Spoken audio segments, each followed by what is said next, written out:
आप सभी को हलषष्ठी की ढेर सारी शुभकामनाएं। हमारे साथ हैं ज्योतिषाचार्य PS त्रिपाठी जी, आपका बहुत बहुत स्वागत। नमस्कार। धन्यवाद जी। आज है शुभ हलषष्ठी और माताएं अपनी संतान की लंबी आयु के लिए ये व्रत रखती हैं। किस तरह से ये व्रत किया जाए ये हम जानेंगे पंडित जी से। पंडित जी, सबसे पहले तो यही जानना चाहेंगे कि इस व्रत का विधान क्या है। देखिए, हलषष्ठी का व्रत भाद्रपद महीने के कृष्ण पक्ष की षष्ठी को किया जाने वाला व्रत है, जिसमें स्त्रियां चाहे वो सौभाग्यवती हों या विधवा हों, वो अपने पुत्र के सौभाग्य, दीर्घायुष्य और समृद्धि के लिए ये व्रत करते हैं।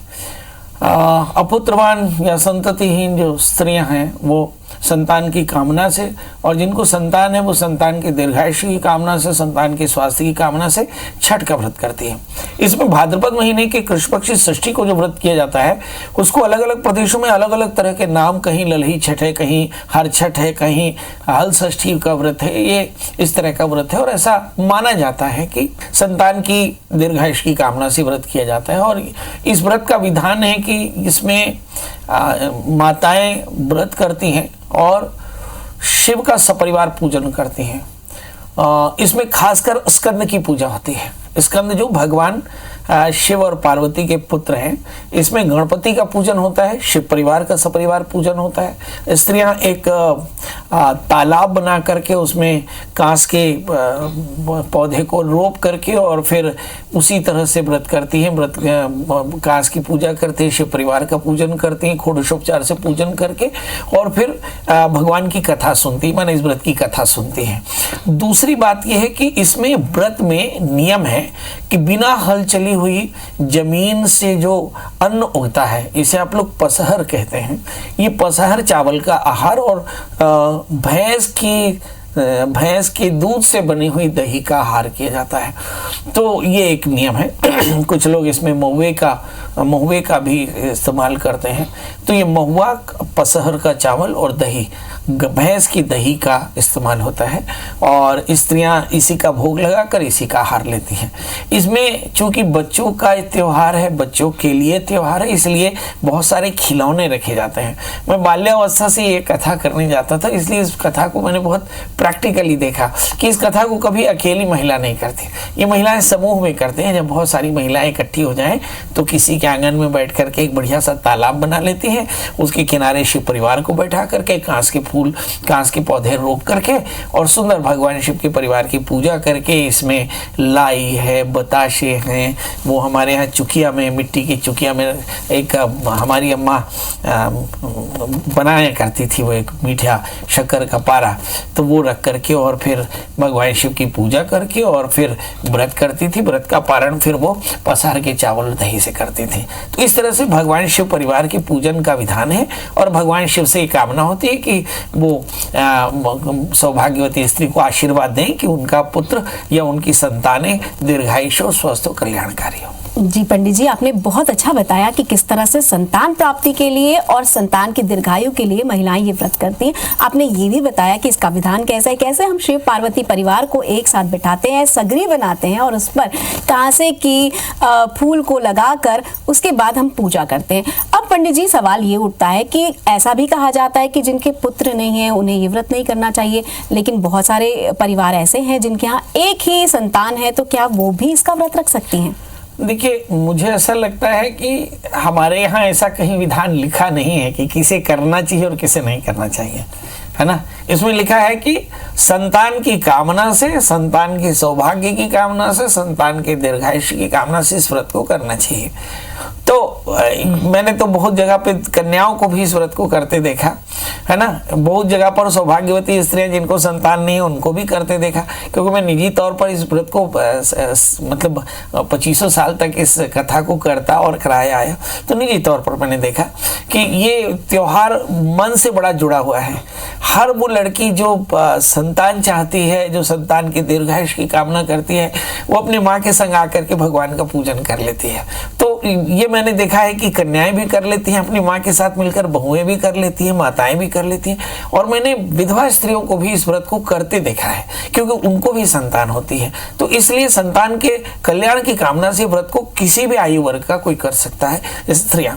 जी, जैसा कि पंडित जी आपने बताया सगरी बनाकर पूजा करते हैं, लेकिन आजकल जिस तरह के माहौल में हम रहते हैं, फर्श वाले घर हैं, टाइल्स वाले घर हैं, तो ऐसे में यदि हम सगरी ना बना पाए तो उसका दूसरा उपाय क्या करके हम कर सकते हैं? आप पहले तालाब हुआ करते थे, आजकल बाथ टब होते हैं, है ना। तो जैसे तालाब का एक छोटा सा स्विमिंग पूल आपने बना लिया, बाथ टब बना लिया, ऐसे ही एक सगरी आप बना सकते हैं। घमेले में आप पानी रख करके और उसकी पूजा कर सकते हो। घमेला आप प्लास्टिक का ले लें, स्टील का ले लें, और घमेले को सागर के रूप में जाट करके और फिर उसकी चारों ओर पलाश के पौधे रोप करके और कांस के पौधे रोप करके भगवान शिव को बढ़िया बैठा करके, भगवान तो कैलाश कहते हैं, के जल ही आशा है थी, बोलते हैं कि भगवान को जल बड़ा प्रिय है, तो सुंदर भगवान का सागर के बीच में सुंदर भगवान का आसन लगा करके भगवान का शिव परिवार का अभिषेक करके पूजन करके और इस व्रत को कर सकते हैं जी।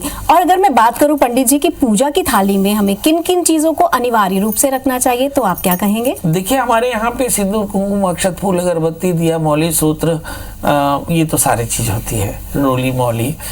इसमें जो सबसे महत्वपूर्ण होता है, शिव को प्रसन्न करने वाले जो ऋतुफल होते हैं वो सारे शिव के सारे फल होते हैं। इसमें खासकर बेर रखा जाता है। बच्चों के प्रियता के लिए वो जो बताशे और बच्चों की जो शुगर की जो शक्कर से बनी हुई मिठाई होती है वो रख देते हैं। और इसमें महत्वपूर्ण होता है कि बच्चों के खिलौने रखे जाते हैं, क्योंकि भगवान स्कंद की विशेष पूजा होती है। स्कंद षष्ठी के जितने भी व्रत होते हैं, 12 महीनों में षष्ठी के व्रत संतान के लिए होते हैं। ये एकदम याद रखिए कि षष्ठी और अष्टमी के व्रत संतान के दीर्घायुष्य की कामना से किए जाते हैं, चाहे किसी भी महीने में किसी भी प्रदेश में किए जाए। तो जो षष्ठी के जितने भी व्रत है उसमें स्कंद की पूजा होती है, एकदम हाइपोथेटिकल ट्रुथ ये मान के रखिए। तो ऐसी स्थिति में कष्टम कात्यायनी थी, अगर आपने बच्चे के जन्म में छठी सुना होगा तो कात्यायनी की पूजा होती है। तो ये बिल्कुल स्टैंडर्ड फॉर्मेट है भारत सनातन का कि षष्ठी के जितने भी व्रत होंगे उसमें स्कंद की पूजा होगी, कात्यायनी की पूजा होगी, शिव शिवा की पूजा होगी। इसमें एक और भी महत्वपूर्ण बात है कि आज कहते हैं भगवान बलराम जी का बर्थडे भी है, तो इसलिए भगवान बलराम की भी पूजा कुछ क्षेत्रों में होती है। जैसे आप मथुरा इत्यादि चले जाएं तो वहां पर भगवान बलराम की पूजा बड़े धूमधाम से कराई जाती है, क्योंकि आज बलराम जी जन्मे हैं। कहता कृष्ण जन्माष्टमी, कृष्ण जी से पहले भगवान बलराम जी का जन्म हुआ, तो बलराम जी का जन्मोत्सव मनाया जाता है। तो इसलिए भी भगवान बलराम की पूजा के लिए जो द्रव्य लगने हैं, तो सिंदूर, कुंकुम, अक्षत, फूल से 16 उपचार जो सामग्री है ये जरूर लगती है। और इसमें जैसे हम बोलते हैं कि थाली में आप पान के पत्ते जरूर रख लें, थोड़ा सा नैवेद्य के लिए गुड़ घी रख लें, तो ये आपकी पूजा की थाली तैयार हो जाती है। भगवान शिव को दूबी चढ़ती है तो दूबी साथ में रखना चाहिए, बेल के पत्र रखने चाहिए, आग का फूल, धतूरे का फूल, ये जो भगवान शिव को चढ़ता है वो सारे द्रव्य रख सकते हैं जी। पंडित जी, जो लोग पहली बार पूजा कर रहे हैं उनके मन में एक दुविधा होती है, चुकिया भरने की दुविधा। जैसे हम 6 भाजी का प्रयोग करते हैं इसमें, तो चुकिया भी क्या 6 ही भरनी है हमें? हाँ, 6 चुकिया भरी जाती है। एग्जैक्टली वो चुकिया छत्तीसगढ़ी में कहते हैं, और कहीं पर इसे सकोरा कहते हैं। मिट्टी का छोटा सकोरा होता है या चुकिया होता है। इसी चुकिये में चाशनी डाल करके शुगर की छोटी छोटी बॉल बनाई जाती है, और ये 6 चुकिया भरी जाती है अलग अलग। कुछ लोग सूखे मेवे डालते हैं, कुछ लोग लाई डालते हैं, कुछ लोग बताशे डालते हैं, इसलिए 6 चुकिया भर करके भगवान को चढ़ाया जाता है जी। आपसे बातों का सिलसिला जारी रहेगा और अभी बहुत सारी जिज्ञासाएं हैं जो मन में उठ रही हैं। आज हम जान रहे हैं कि कैसे हम कमर छठ की पूजा करें, क्या करें इस दिन और क्या ना करें। तो चलिए अपने प्रश्नों का सिलसिला आगे बढ़ाते हैं। पंडित जी, अब ये जानना है कि इस दिन हमें क्या करना चाहिए और क्या बिल्कुल नहीं करना चाहिए। देखिए, व्रत के बहुत सीधे नियम है ना। जब भी कोई व्रत करें तो एक भोजी भूमिशाई भूत्वा ब्रह्म परशुचि, एक बार भोजन करें, भूमि में शयन करें, ब्रह्मचर्य का पालन करें और नियम से अनुष्ठान का नियमों का ध्यान करें। ये व्रती के नियम होते हैं। मतलब राग द्वेष नहीं करना, मन में किसी के लिए बैर नहीं रखना, नहीं तो क्या होता है बैर की सिद्धि हो जाती है, जो आप चाहते हो जाता है, क्योंकि आपके पास में तपोबल होता है। तो इस दिन क्रोध नहीं करना, राग द्वेष नहीं करना और पवित्र रहना। पवित्र माना तन से भी और मन से भी पवित्र रहना, और पवित्र रहने के लिए मननात् रहते थे मंत्र। तो ओम नमः शिवाय इस मंत्र का प्रातः काल उठकर स्नान करके सूर्य को अर्घ्य दे करके भगवान शिव का ध्यान करके ओम नमः शिवाय इस मंत्र का जप करते जाएं, और जितने भी द्रव्य, जितनी भी पूजा की तैयारी है, भगवान के नाम का स्मरण करते जाएं, ताकि आपका अंतःकरण पवित्र हो जाए। इससे आपको काफी अच्छा लगता है। अब दूसरा प्रश्न आता है कि क्या नहीं करना चाहिए। तो देखिए, आप आहार का संयम रखें, मतलब कषाय ना खाएं, मतलब तीक्ष्ण रुक्ष विदाही खाना नहीं खाना चाहिए। इसमें व्रत के नियमों का पालन करना है, मतलब आहार का एकदम संयम रखना है। पर यदि आप बीमार हो तो आप अपने डॉक्टर की सलाह जरूर माने, है ना। यदि आपको ब्लड प्रेशर, शुगर हो तो आप अपने डॉक्टर की सलाह से दवाइयाँ जरूर लेते रहें, इस बात का एकदम ध्यान रखें।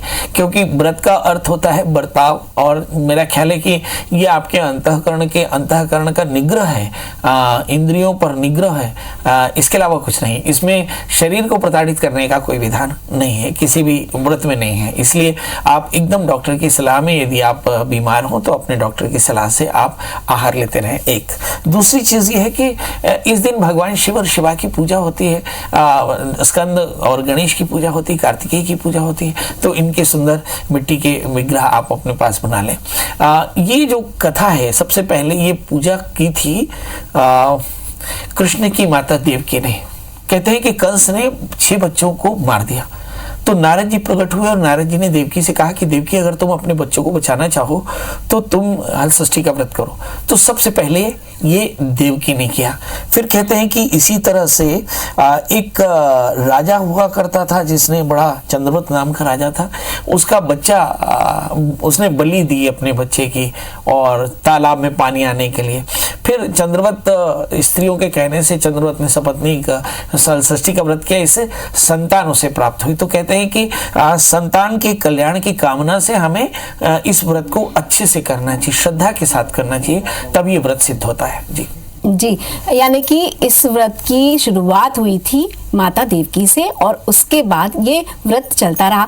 आपने बताया कि बीमार स्त्रियां तो इसे ना ही करें, साथ ही गर्भवती महिलाओं को भी इसमें थोड़ा सा परहेज रखना चाहिए। पंडित जी, आपने जैसा बताया कि कथा सुनने का भी इसमें विधान है, तो कथा क्या एक जगह बैठकर करते हैं या सगरी के पास बैठकर सुनना होता है, या दोनों ही जगहों पर? कई बार ऐसा होता है कि हलषष्ठी माता की जो प्रतिमा है वो कक्ष में स्थापित की जाती है और सगरी बाहर बनाई जाती है, तो किस तरह से हम इसको पूजा करें, या फिर सगरी के पास ही हमें माता जी को स्थापित करना चाहिए? देखिए, सबसे पहले कथा का महत्व समझ ले। हमने कहा था एक था रानी, एक था राजा, एक था रानी, दोनों मर गए, खत्म कहानी। रुक्मिणी ने कथाओं से कृष्ण से प्रेम कर लिया, है ना।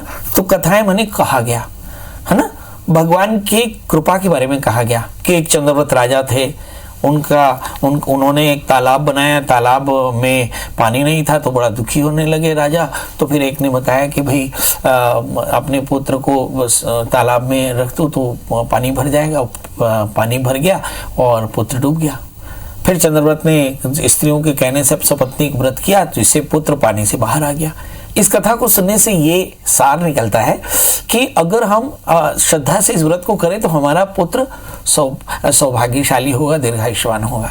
तो इस कथा का श्रवण हम कहीं भी कर सकते हैं, है ना। आमतौर पे सगरी एक जगह होती है जहां पर काफी भीड़ होती है, महिलाएं सब इकट्ठी होती हैं। कथा एक जगह आराम से कथा सुननी चाहिए, क्योंकि कथा के लिए हमारे एकदा नैमिषारण्य लिखा कि चित्त की एकाग्रता के साथ नैमिषारण्य में कथा सुननी चाहिए। निमिष माना एक क्षण, अरण्य माने जंगल।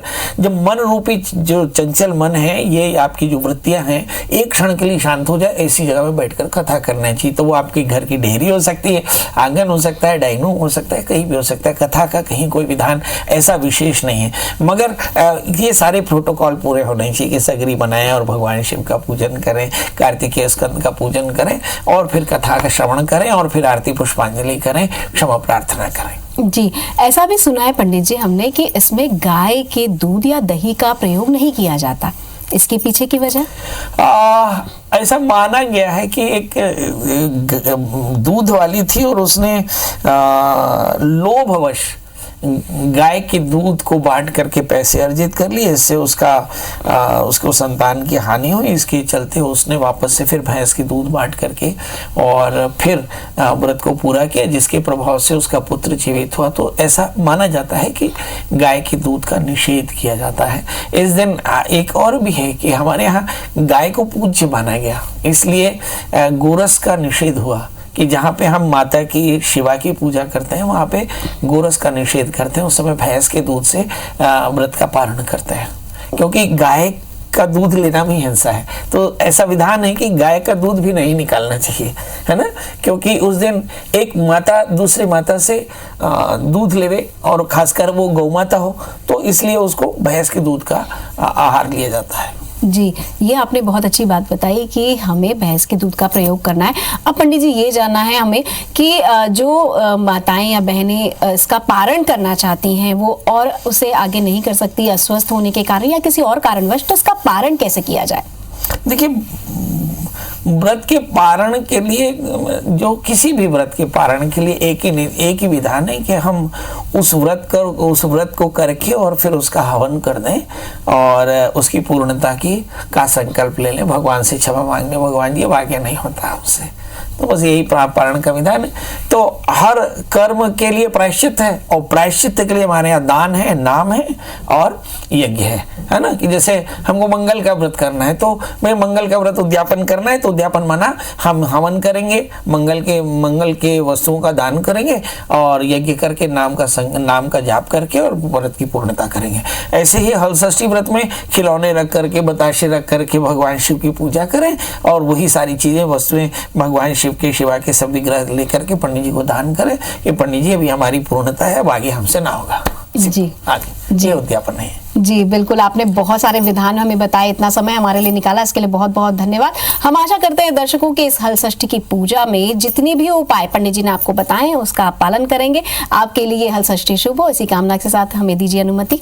नमस्कार।